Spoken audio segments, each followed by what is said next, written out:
Now, I'm very proud of the role that our party has played, unapologetically leading the case for Remain.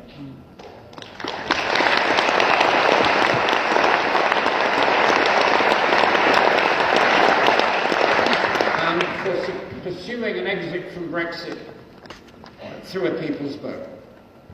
And against all the odds, and also I would add the prevarication of Jeremy Corbyn, which you may have seen again this morning, our cause is still very much alive.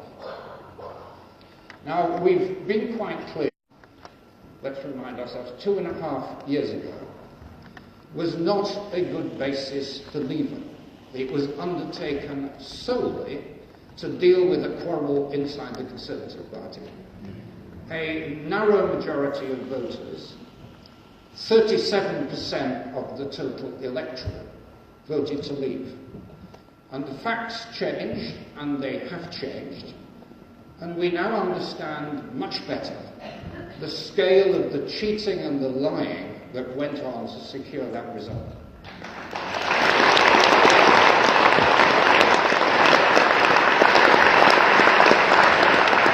But without a confirmatory referendum, there will be no such thing as the settled will of the people, as they put it. There will just be a feud without end. And I remain astounded that some people claim a new referendum would be democratic. And why? I mean, what is democracy if it's not the right of a country to change its mind? And I myself, I think, serve as an illustration of this principle. And I lost my seat in 2015. And 2 years later, in another election, people told me on the doorstep, then in the privacy of the voting booths, that they had changed their mind. And I got back with a majority of almost 10,000.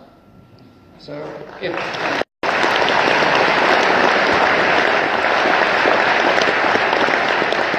So Twickenham's changed its mind. You know, Britain is now changing its mind on Brexit as well. And anybody who imagines that getting Theresa May's proposed Brexit through Parliament at the third, fourth, fifth attempt, anybody who believes that this will bring closure and stability, I think is suffering from serious self-delusion. Because the withdrawal agreement, which is just a divorce, what we've had is just the easy bit. If Brexit is a political Everest, we've so far just got to the base camp. And the brief, vague, woolly political declaration, I mean, it doesn't even tell us where the summit is, let alone how to get there. We're going to have years and years of frustration and friction. Now, we keep being told, not least by the Chancellor, that once Brexit's agreed and delivered, the fog of uncertainty will be lifted, and there will be a surge of renewed confidence and investment in the UK. Business investment will pour in, and we'll all live happily ever after. But this is a triumph of political fantasy over economic reality. Any well-run business can see that chronic uncertainty will follow any endorsement of the withdrawal agreement. The cliff edge will just have been postponed for 20 months. That's not a great offer. But it isn't just about business and economics, important though they are. I'm an MP for the university area, and the constituency that contains one of the leading scientific research centres in the country. And I see a generation's worth of work going up in smoke. Pan-European teams, the free movement of students and staff, the crucial research funding, all of these are being seriously damaged as I speak. And we're also turning our back on one of the most successful peace projects in history. It's a project that has brought democracy to the military dictatorships of southern Europe, and then to the former communist countries of the East.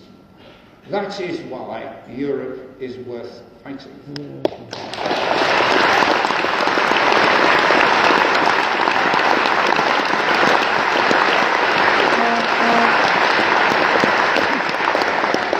And that's why we will continue to fight to remain.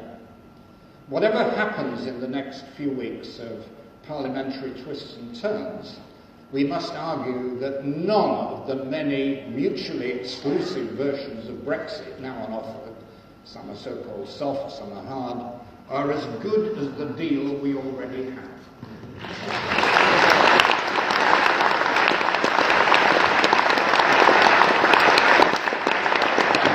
To those outside the Westminster bubble, the parliamentary games of Brexit are completely baffling. I mean, it's a weird combination of snakes and ladders, chess, and all in wrestling. And for that reason, I want to pay tribute